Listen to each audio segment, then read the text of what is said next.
कि कैसे तुम इतने बड़े सपने देख सकते हो और संकल्प लेकर के उन सपनों को साकार कर सकते हो।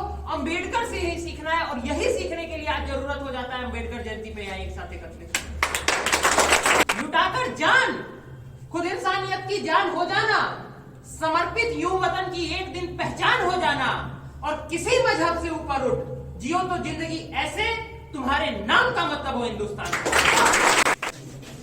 Good morning everyone. Good morning भैया। आज हम लोग यहाँ क्यों एकत्रित हुए हैं? अंबेडकर जयंती मनाने के लिए। कितनावां जयंती है? 126वां। विशेष तौर पर आज हम लोग इकट्ठा हुए हैं क्योंकि अंबेडकर जयंती है, सब लोग जानता है।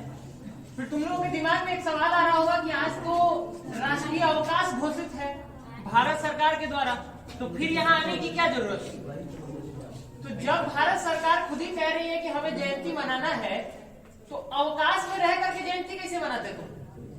तो जयंती मनाने के लिए विद्यालय में आना पड़ेगा और इसलिए भी जरूरी हो जाता है विद्यालय में आना क्योंकि हमारे स्कूल का जो सबसे बड़ा टैगलाइन है, जैसे ही स्कूल में इंटर करते हो तो सबसे आगे जो लिखा हुआ है, जो अंबेडकर जी के फोटो के साथ है और एक अच्छा सा कोटेशन डबल इन्वर्टेड कॉमा में लिखा हुआ, क्या लिखा हुआ है कि education is the milk of tigress, whoever drinks starts roaring।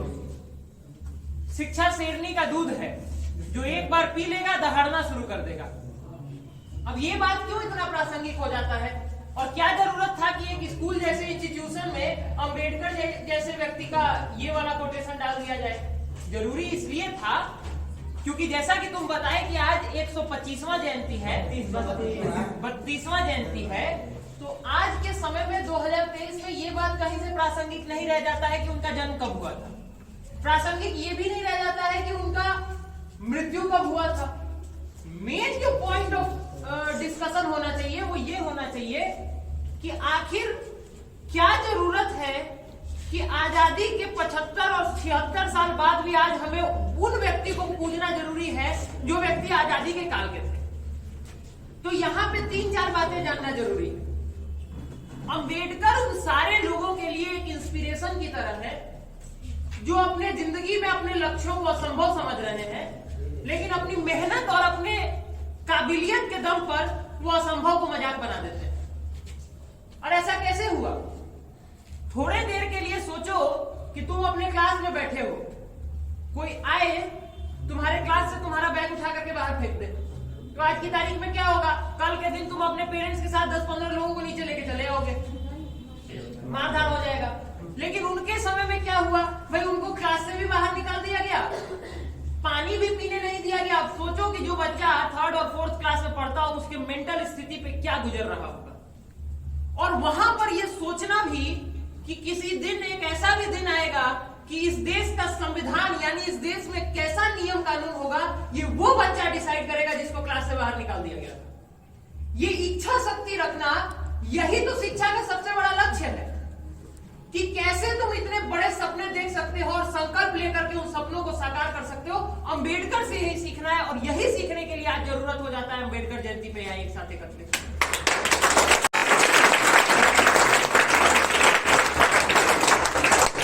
हजारों बार जब हम इतिहास पढ़ाते हैं तो हम एक बात का जिक्र करते हैं, कोई घटना कब घटी ये महत्वपूर्ण नहीं होता, कोई घटना का क्या मतलब था ये भी महत्वपूर्ण नहीं होता। महत्वपूर्ण ये होता है कि हम उससे क्या सीखें। जैसे एक छोटा सा एग्जांपल, रामचरितमानस में अंतिम चौपाई में क्या लिखते हैं तुलसीदास जी कि ये एक ऐसा इतिहास है जिससे आने वाली पीढ़ियां सीख लेंगी और उसका नाम क्या है? रामचरितमानस। यानी वहां से क्या सीख मिला कि जीवन में अगर मनुष्य बनना है तो चरित्र किसकी तरह होना चाहिए? राम की तरह। अंबेडकर से क्या सीख मिला? क्या सीख मिला? कि जीवन में ऊंचा जाना है तो ज्ञान को अर्जित करना होगा। जीवन में अगर महान बनना है तो ज्ञान के रास्ते पर चलना होगा। पैसा आएगा चला जाएगा। बड़े बड़े लोगों को देख लो, एक छोटा सा एग्जांपल दिखाते हैं, कोई इसको पॉलिटिकली ना ले, लेकिन अडानी का नाम सुने हो? अभी कुछ दिनों पहले तक वो दुनिया के दूसरे तीसरे अमीर लोगों में से आते थे। अभी क्या हुआ? टॉप 10 में भी नहीं रहे। लेकिन ऐसा कभी किसी ज्ञानी व्यक्ति के साथ सुने हो कि बेचारे के पास ज्ञान था लेकिन अपना ज्ञान ही बेचारे का कम हो गया? ज्ञान कभी कम नहीं होता ही नहीं है। वो अलग चीज है कि तुम सही समय पर उसका यूज कर पाओ ना कर पाओ, ये तुम्हारे ऊपर डिपेंड करता है, लेकिन ज्ञान कभी खत्म नहीं होता है और ज्ञान ही व्यक्ति को महान बनाता है।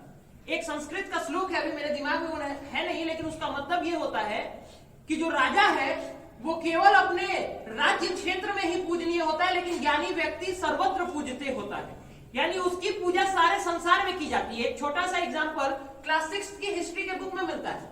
क्या सब लोग 6 क्लास का हिस्ट्री यहाँ पे पढ़ा हुआ है? जितने भी सीनियर क्लास के स्टूडेंट्स हैं, जब अजात शत्रु भारत के सिंहासन पर बैठे होते हैं तो उनके राज दरबार में गौतम बुद्ध आते हैं, और जब गौतम बुद्ध आते हैं तो उठ करके खड़े हो जाते हैं और जाकर के उनका चरण छू लेते हैं।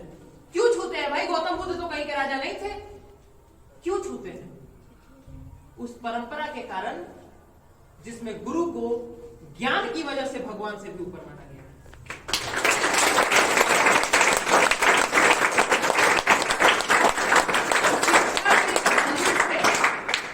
आज यही सीख लेके जाना है कि वो व्यक्ति जो लोकतंत्र के मंदिर का सारा नियम निर्धारित किया था, वो हम जैसे ही निचले तबके से आया था, हम लोगों की तरह ही वो भी पावरफुल फैमिली से नहीं था, लेकिन अपनी मेहनत से, अपनी लगन से और सबसे महत्वपूर्ण अपनी इच्छा शक्ति से अपना मुकाम भी बनाया और आज पूरे के पूरे देश को उस मुकाम पे और उस रास्ते पर चलने के लिए मजबूर कर दिया।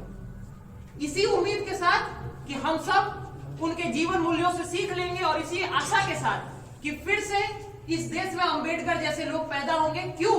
क्योंकि उस दौर में, जिस दौर में केवल 10th और 12th करना मुश्किल होता था, वो व्यक्ति अमेरिका और इंग्लैंड से इकोनॉमिक्स में डॉक्टरेट कर रहे थे। इसी आशा के साथ कि उन्हीं जीवन मूल्यों पे तुम लोग भी बढ़ोगे और देश के लिए ऐसे मुकाम स्थापित करोगे कि स्कॉलर्स पब्लिक स्कूल इसी दीप की तरह सदैव तुम्हारे रूप में दीप्तिमान रहेगा। अंत में केवल यही कहेंगे कि लुटाकर जान खुद इंसानियत की जान हो जाना, लुटाकर जान खुद इंसानियत की जान हो जाना, समर्पित यूं वतन की एक दिन पहचान हो जाना, और किसी मजहब से ऊपर उठ जियो तो जिंदगी ऐसे तुम्हारे नाम का मतलब हो हिंदुस्तान।